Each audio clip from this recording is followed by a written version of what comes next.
जय हिंद दोस्तों। आज हम फिर से उपस्थित है आपके साथ एक अपनी नई क्लास को लेकर के। मित्रों, जो हमने पिछली क्लास आपको पढ़ाई थी अफ्रीका महाद्वीप के पर्वत एवं पठार, वो क्लास आप सबने बहुत अच्छे से देखा, आप सबके कमेंट मुझे प्राप्त हुए। तो आज हम अपनी इस श्रृंखला में जो आज की क्लास की शुरुआत करने वाले हैं वो हम लोग देखेंगे अफ्रीका महाद्वीप के विभिन्न मरुस्थल एवं अफ्रीका महाद्वीप में पाई जाने वाली विभिन्न जनजातियों के बारे में। मित्रों, अफ्रीका महाद्वीप के मरुस्थल से बहुत बार प्रश्न बनते हैं। कोई भी वनडे एग्जाम हो, टीजीटी पीजीटी हो, एलटीजीआईसी हो, असिस्टेंट प्रोफेसर हो, नेट हो, यूपीपीसीएस हो या कोई भी टेट सीटेट या जो भी कोई वनडे एग्जाम हो, मित्रों प्रत्येक परीक्षा में इस अफ्रीका महाद्वीप के मरुस्थल एवं जनजातियों से प्रश्न बनते हैं।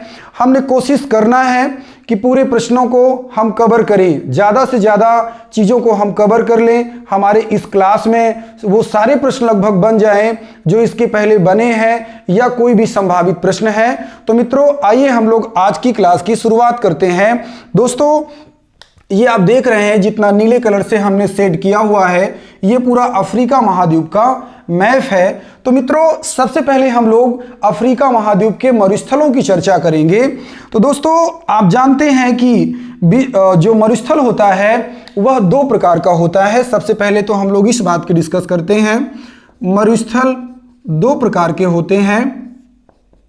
एक होता है गर्म मरुस्थल और एक होता है शीत मरुस्थल। मित्रों, तो जो गर्म मरुस्थल है यह उष्ण एवं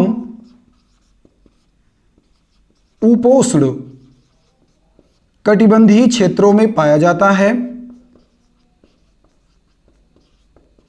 और जो शीत मरुस्थल है यह 70 डिग्री उत्तरी एवं दक्षिणी अक्षांश से 90 डिग्री उत्तरी एवं दक्षिणी अक्षांशों के मध्य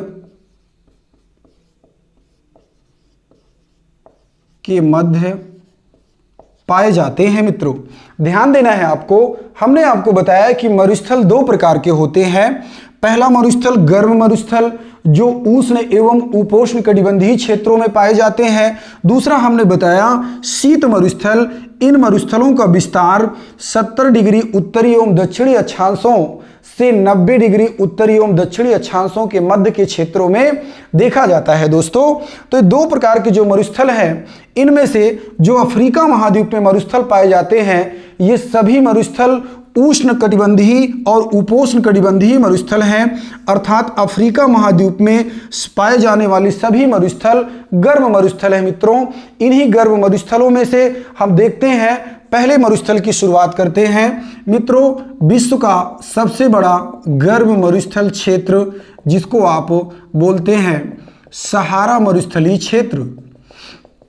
मित्रों, ये आप बड़ा सा एरिया देख रहे हैं, ये सहारा का मरुस्थल क्षेत्र है जो अफ्रीका महाद्वीप का तो सबसे बड़ा गर्म मरुस्थल है ही, साथ ही साथ ये विश्व का सबसे बड़ा गर्म मरुस्थल है। मित्रों, ये जो सहारा मरुस्थलीय क्षेत्र है ये अफ्रीका महाद्वीप के 8 देशों में विस्तृत है, जैसे मोरक्को, अल्जीरिया, ट्यूनीसिया, लीबिया, मिस्र। इन 5 देशों के अलावा जो है आप देखेंगे पश्चिमी सहारा, उसके बाद जो है मारुतानिया, माली, नाइजर, चाड, इन सभी देशों में इस पश्चिमी सहारा या सहारा मरुस्थल का विकास हुआ है। तो मित्रों, जो सहारा का मरुस्थल है ये एक बहुत रेतीला क्षेत्र है।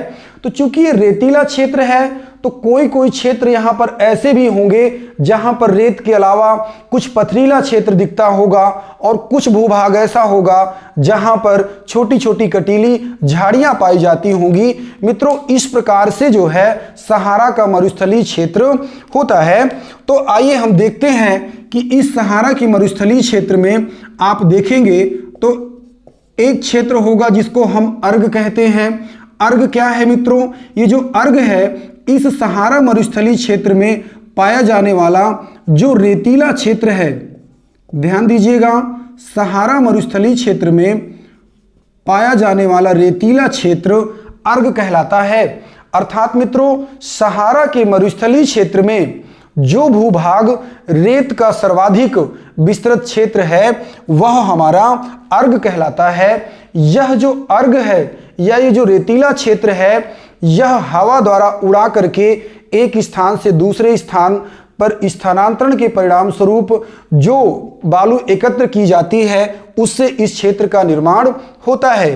तो मित्रों, अर्ग को आपने देखा कि अर्ग क्या है, सहारा के मरुस्थलीय क्षेत्र में पाया जाने वाला एक रेतीला क्षेत्र है जिसे हम अर्ग कहते हैं। दूसरा आप देखेंगे हमादा क्या है। दोस्तों, हमादा हमने बताया कि सहारा के मरुस्थलीय क्षेत्र में कुछ क्षेत्र ऐसा है जो रेतीला क्षेत्र है और कुछ क्षेत्र ऐसा है जो पथरीला क्षेत्र है। तो मित्रों, ये जो हमादा है ये सहारा के मरुस्थलीय क्षेत्र में पाया जाने वाला पथरीला क्षेत्र है जहां पर आपको अपर्दित चट्टानें दिखेंगी। मित्रों, सहारा की मरुस्थलीय क्षेत्र में जो अपर्दन का कार्य होता है वो हवा द्वारा होता है। हवा यहां पर तीव्र गति से चलती है और हवा अपने साथ चट्टानों के कणों को तोड़ तोड़ करके उड़ा करके ले जाती है, एक स्थान से दूसरे स्थान पर स्थानांतरित करके डिपॉजिट कर देती है या निक्षेपित कर देती है। तो मित्रों, आपने देखा जो हमादा है ये सहारा मरुस्थलीय क्षेत्र का पथरीला क्षेत्र है। और एक क्षेत्र आप देखने को मिलेगा जिसको बोलते हैं मित्रों सौहेल। सौहेल मित्रों, ये जो सहारा मरुस्थलीय क्षेत्र है इस मरुस्थलीय क्षेत्र के दक्षिणी भूभागों पर आपको कुछ कटीली झाड़ियां देखने को मिलेगी या कुछ कटीली घासें देखने को मिलेगी। इस प्रकार के कटीली झाड़ियों और घासों वाले क्षेत्र को हम सहारा क्षेत्र में क्या बोलते हैं, सौहेल। यह क्या है, कटीली झाड़ियां, कटीली झाड़ियां या कटीली घासें, कटीली घासें। तो मित्रों, आपको ध्यान देना है ये तीन चीज बहुत इंपॉर्टेंट है। इसके पहले जीआईसी लेक्चरर में आया, नेट के परीक्षा में यह पूछा गया, इसके अलावा कई वनडे एग्जाम में, स्टेट पीसीएस वगैरह में पूछा गया कि जो अर्ग है यह किस प्रकार का क्षेत्र है और किस मरुस्थल में पाया जाता है। तो मित्रों, अर्ग एक प्रकार का रेतीला क्षेत्र है जो सहारा के मरुस्थलीय क्षेत्रों में पाया जाता है। तो मित्रों, जो सहारा का मरुस्थल है, अब जब हम इस सहारा के मरुस्थल से आगे बढ़ते हैं तो हम लोग पहुंचते हैं मिस्र के पूर्वी क्षेत्रों पर। ये जो आप एरिया देख रहे हैं ये मिस्र का पूर्वी तटीय क्षेत्र है। यहां पर आप जो क्षेत्र देख रहे हैं ये आपका लाल सागर है। और हमने आपको अपनी एक पिछली क्लास में बताया था कि इस क्षेत्र से एक नदी प्रवाहित होती है जिसका नाम है नील नदी। तो मित्रों, ये इथोपिया स्थित ताना झील है जहां से आपकी ब्लू नील निकलती है, और ये विक्टोरिया झील है जो केन्या, युगांडा और तंजानिया की सीमा पर स्थित है। यहां से एक नदी निकलती है जिसका नाम है व्हाइट नील, और ये दोनों नदियां उत्तरी सूडान की राजधानी खार्तूम में मिलती हैं और वहां से मिलने के बाद नील नदी के रूप में प्रवाहित होती हुई भूमध्य सागर में गिर जाती है। मित्रों, तो आपको देखना ये है कि ये जो आपका ये वाला मरुस्थलीय क्षेत्र है ये क्या कहलाता है। तो मित्रों, ये जो मरुस्थलीय क्षेत्र है इसको हम बोलते हैं ईस्टर्न डेजर्ट। Eastern desert. दोस्तों, ये जो ईस्टर्न डेजर्ट है यह आपका मिस्र के पूर्वी भूभाग में लाल सागर से लगा हुआ एक मरुस्थलीय क्षेत्र है। आप इसको ऐसे भी कह सकते हैं कि ईस्टर्न डेजर्ट का विस्तार नील नदी के पूरब में एवं लाल सागर के पश्चिम में मिस्र का जो भूभाग है वह क्षेत्र हमारा ईस्टर्न डेजर्ट के रूप में जाना जाता है। मित्रों, अब जब ईस्टर्न डेजर्ट से आप और नीचे की तरफ आते हैं तो एक डेजर्ट आपको उत्तरी सूडान के क्षेत्र में देखने को मिलता है और इसका नाम है दोस्तों नूबियन डेजर्ट। आपको ध्यान देना है, नूबियन डेजर्ट। मित्रों, हमने आपको तीन डेजर्ट बताए, पहला सहारा डेजर्ट, दूसरा मिस्र के पूर्वी भूभाग में विस्तृत ईस्टर्न डेजर्ट, और तीसरा हमने बताया उत्तरी सूडान के उत्तर पूर्वी हिस्से पर लाल सागर से लगे हुए क्षेत्र पर आप देखेंगे कि एक डेजर्ट है जिसका नाम क्या है, नूबियन डेजर्ट है। तो मित्रों, तीन डेजर्ट हमने कंप्लीट किया। अब इसके बाद हम आते हैं कहां, हम आते हैं अटलांटिक महासागर के तटवर्ती क्षेत्रों पर। और आप देखते हैं कि एक मरुस्थलीय क्षेत्र ये है जिसका नाम है नामीब मरुस्थल। आपको ध्यान देना है मित्रों, इसका नाम है नामीब मरुस्थल। मित्रों जो नामीब मरुस्थल है यह हीरे के उत्पादन के लिए जाना जाता है। दोस्तों इस मरुस्थलीय क्षेत्र में हीरे का अत्यधिक रूप में हीरा तराशने का काम किया जाता है। और ये जो नामीब मरुस्थल है इसका विस्तार अंगोला, नामीबिया और बोत्सवाना इन 3 देशों में सर्वाधिक रूप से पाया जाता है मित्रों।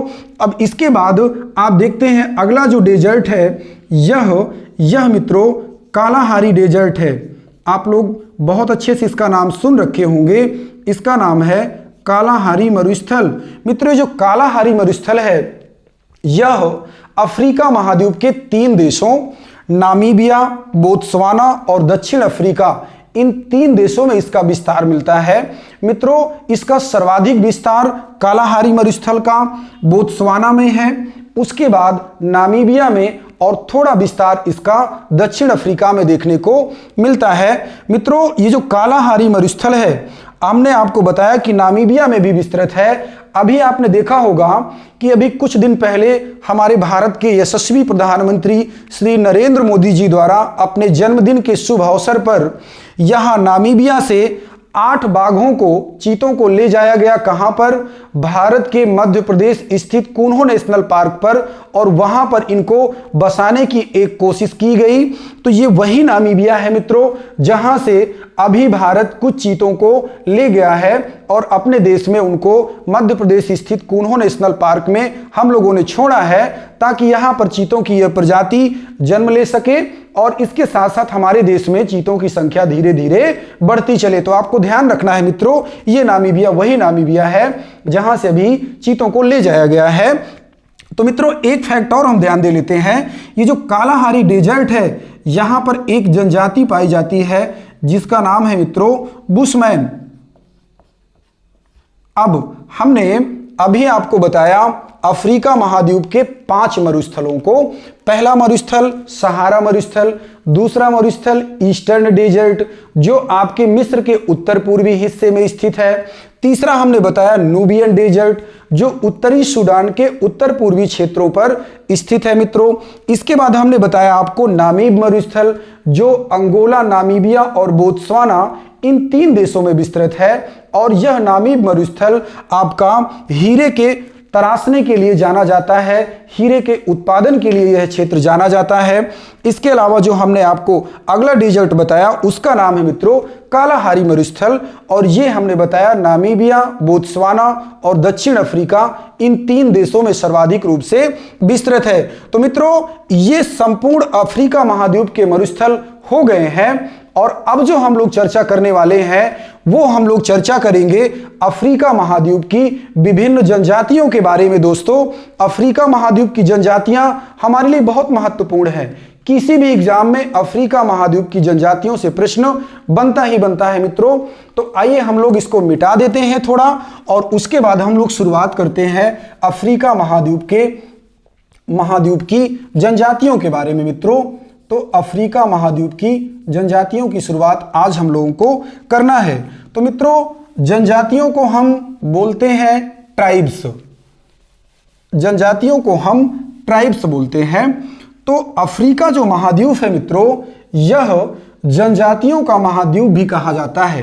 प्रश्न यदि कभी परीक्षा में बनता है कि किस महाद्वीप को जनजातियों का महाद्वीप कहते हैं, तो मित्रों आपको ध्यान रखना है कि अफ्रीका महाद्वीप को हम जनजातियों का महाद्वीप भी कहते हैं।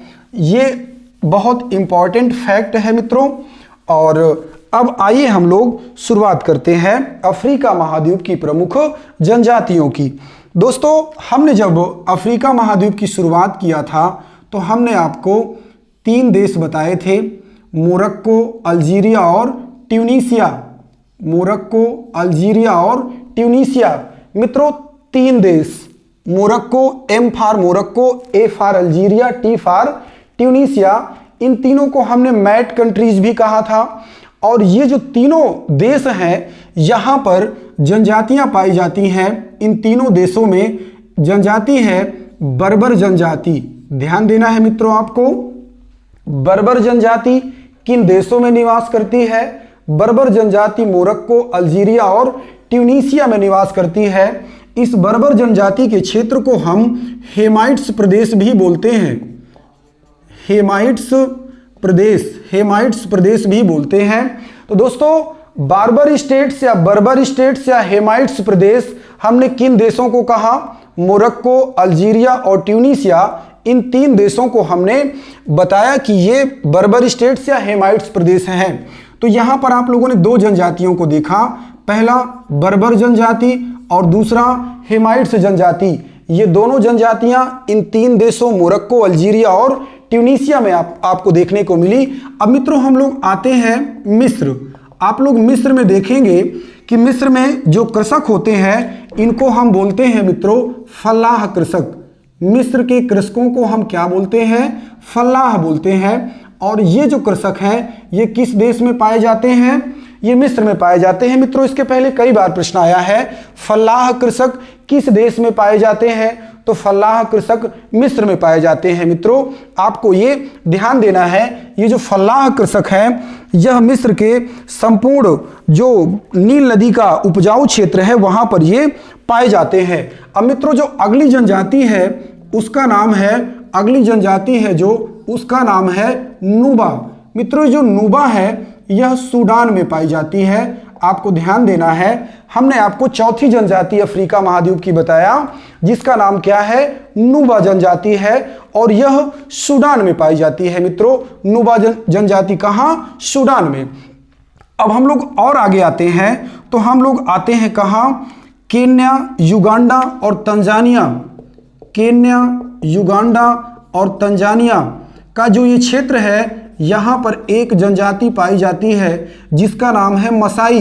मित्रों मसाई जनजाति केन्या, युगांडा, तंजानिया इन 3 देशों के सीमावर्ती क्षेत्रों में निवास करती है। यह जनजाति एक प्रकार की पशुपालक जनजाति है। मित्रों यह जनजाति कैसी है?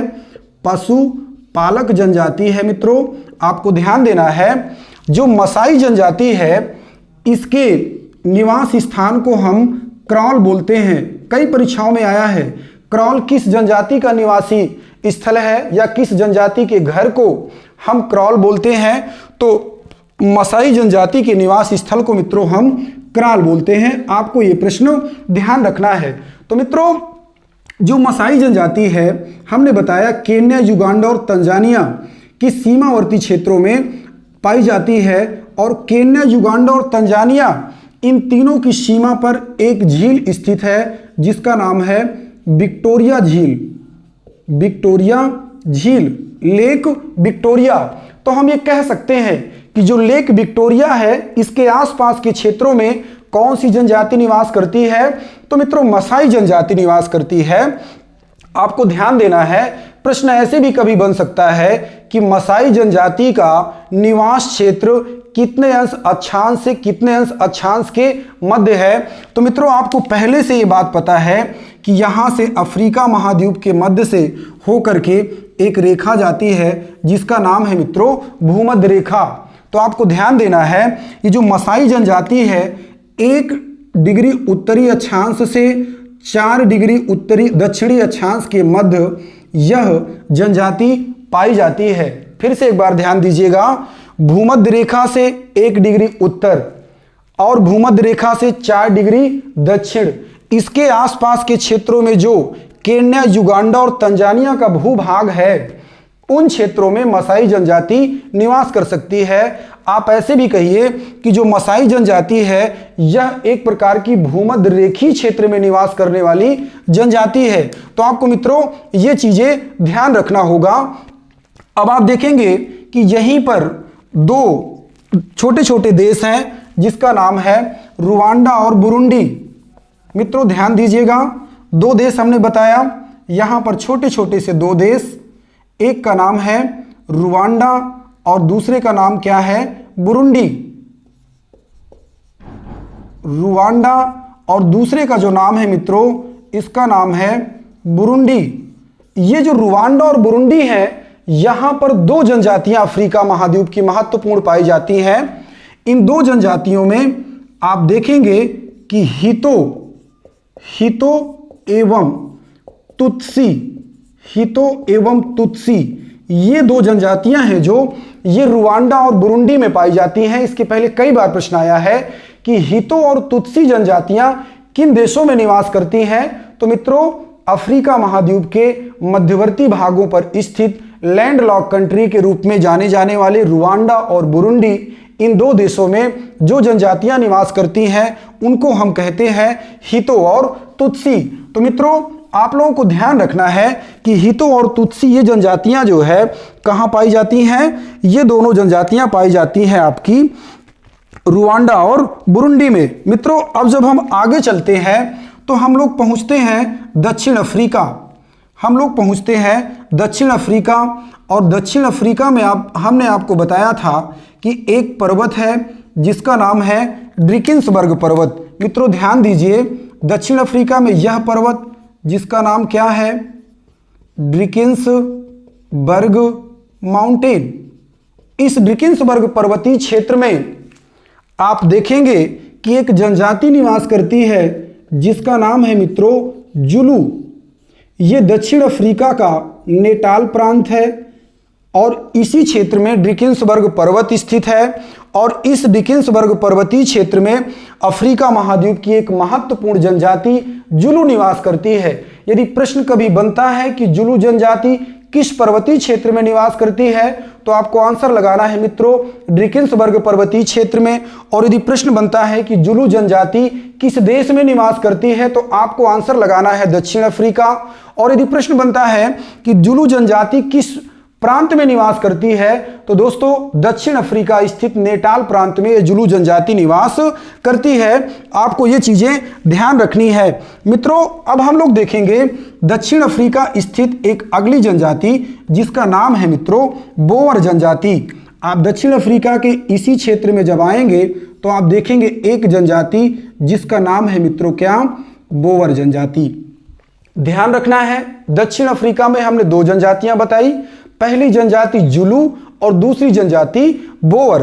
तो मित्रों, ये जनजातियां आपको बहुत अच्छे से पढ़ना है, अपनी नोट्स को बना लीजिएगा, तैयार कर लीजिएगा, ताकि दोबारा आपको कभी इस मैटर को पढ़ना ना पड़े, सारे क्वेश्चन आपके यहीं से हो जाएं।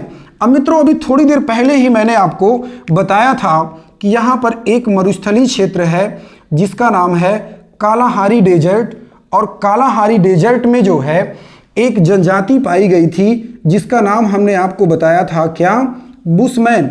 मित्रों, कालाहारी डेजर्ट की जनजाति को हमने बताया था क्या, बुशमैन। दोस्तों, ये जो बुशमैन है, यह इनका जो विस्तार है यह 14 डिग्री उत्तरी अक्षांश से 18 डिग्री उत्तरी अक्षांश 14 डिग्री उत्तरी 18 डिग्री उत्तरी अक्षांशों के मध्य इस बुशमैन जनजाति का विस्तार पाया जाता है, या इन क्षेत्रों में यह बुशमैन जनजाति निवास करती है। मित्रों, अब आपको ध्यान देना है कि ये जो बुशमैन जनजाति है एक प्रकार की आखेटक जनजाति है। ये बुशमैन जनजाति एक प्रकार की आखेटक जनजाति है। और इसके अलावा ये जो बुशमैन जनजाति है, ये जो 14 से 18 डिग्री का ये जो क्षेत्र है, विस्तार वाला क्षेत्र है, इस क्षेत्र को हम बेचुआना लैंड बोलते हैं। मित्रों, इस क्षेत्र को हम बोलते हैं बेचुआना लैंड। आपको ध्यान रखना है इस बात को कि ये जो बुशमैन जनजाति है ये बेचुआना लैंड में पाई जाती है दोस्तों। और आप देखेंगे ओकावांगो नदी और नामी झील, ये जो बुशमैन का क्षेत्र है, यहाँ पर एक नदी है जिसका नाम है ओकावांगो नदी। इस नदी को मित्रों ओकावांगो नदी को हम कालाहारी मरुस्थल की जीवन रेखा भी बोलते हैं। ये प्रश्न बहुत इंपॉर्टेंट है। ओकावांगो नदी को हम कालाहारी मरुस्थल की जीवन रेखा भी बोलते हैं। तो आपको इन सारी चीजों को ध्यान रखना है दोस्तों। तो आपके जो भी प्रश्न होंगे यहां से लगभग क्या होंगे, बन जाएंगे मित्रों।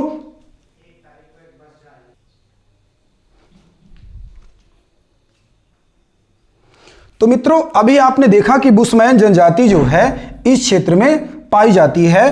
अब हम लोग देखेंगे कि जो नामीबिया है यहाँ पर एक जनजाति पाई जाती है जिसका नाम है मित्रों हॉटेनटाट। ये इसके पहले यूजीसी नेट की परीक्षा में आया है ये प्रश्न। ये जो नामीबिया है यहाँ एक जनजाति पाई जाती है जिसका नाम है हॉटेनटाट। ध्यान देना है आपको, हॉटेनटाट जनजाति कहाँ पाई जाती है? नामीबिया में पाई जाती है मित्रों। ये बहुत इंपॉर्टेंट है और इसको आपको जरूर ध्यान रखना है और ये किसी न किसी परीक्षा में आपको मिलने वाला है। ये इसके पहले कई बार पूछा जा चुका है मित्रों। अब हम लोगों ने इतनी जनजातियों को देखा, अब इसके बाद हम लोग चलते हैं कांगो बेसिन क्षेत्र में।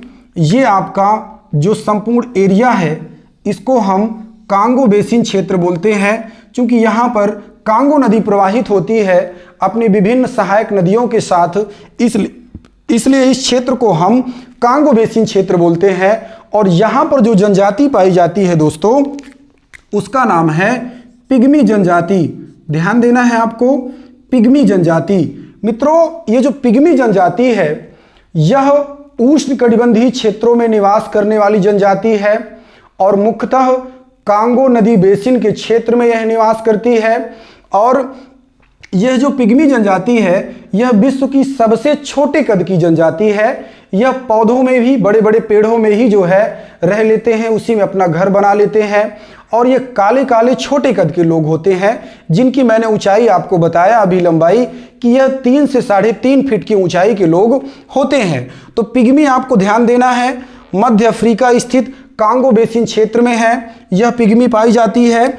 और यह पिग्मी जो है मुख्यतः विश्व की सबसे छोटी जनसंख्या होने के कारण, सबसे छोटी कद की जनजाति होने के कारण ज्यादा जानी जाती है और यह जनजाति पौधों में निवास करती है मित्रों, ये आपको ध्यान रखना है। अब हम लोग इसके ऊपर चलते हैं तो आप लोग जाएंगे नाइजीरिया। दोस्तों यहाँ पर एक देश है जिसका नाम नाइजीरिया है और नाइजीरिया में आप देखेंगे हौसा, फुलानी, ये जो जनजातियां हैं नाइजीरिया में दोस्तों पाई जाती हैं। इसके अलावा एक जनजाति है जिसका नाम है मेरूबा। नाइजीरिया अफ्रीका महाद्वीप में सबसे ज़्यादा जनजाति देश आपका नाइजीरिया है। सबसे ज़्यादा जनजाति समूह नाइजीरिया में निवास करते हैं और इसमें से 3 जनजातियां आपकी सबसे ज़्यादा महत्वपूर्ण हैं। आपको ध्यान देना है, हमने बताया पहला हौसा, दूसरा फुलानी और तीसरा मेरूबा जनजाति। ये जो हौसा और फुलानी जनजातियां हैं दोस्तों ये मुस्लिम जनजातियां हैं। आपको ध्यान देना है, ये जो हौसा और फुलानी है ये मुस्लिम जनजातियां हैं और जो मेरूबा है यह ईसाई संप्रदाय से बिलोंग करती है। इसने ईसाई संप्रदाय को अपना रखा है। ये 3 जनजातियां हौसा और फुलानी ये दोनों मुस्लिम और मेरूबा यह ईसाई। इन तीनों जनजातियों में जो मेरूबा जनजाति है यह सबसे ज़्यादा विकसित है, यह संपन्न है मित्रों आप कह सकते हैं। तो इस प्रकार से जो है अफ्रीका महाद्वीप की हमने विभिन्न जनजातियों को देखा है और दोस्तों हम ऐसी आशा करते हैं कि यह जो है सारी जनजातियां आपने बेहतर तरीके से समझा होगा और आपको इन सारे तथ्यों को बहुत अच्छे से अपनी कॉपी में नोट करना है ताकि आपके आने वाले किसी एग्जाम में सारे प्रश्न यहां से हो जाएं। तो मित्रों आप सबको यदि हमारी क्लास सब अच्छी लगी हो तो इसको लाइक करिए, शेयर करिए, कमेंट करिए, हमारे चैनल को सब्सक्राइब करिए और हमें भी प्रोत्साहित करिए। तो दोस्तों ये मैं आप सबके लिए इस प्रकार की उपयोगी क्लास लेकर आता रहूंगा, बशर्ते आप हमें थोड़ा उत्साहित करते रहिए। तो मित्रों आज के लिए हम इतना ही रखते हैं। जय हिंद, नमस्कार।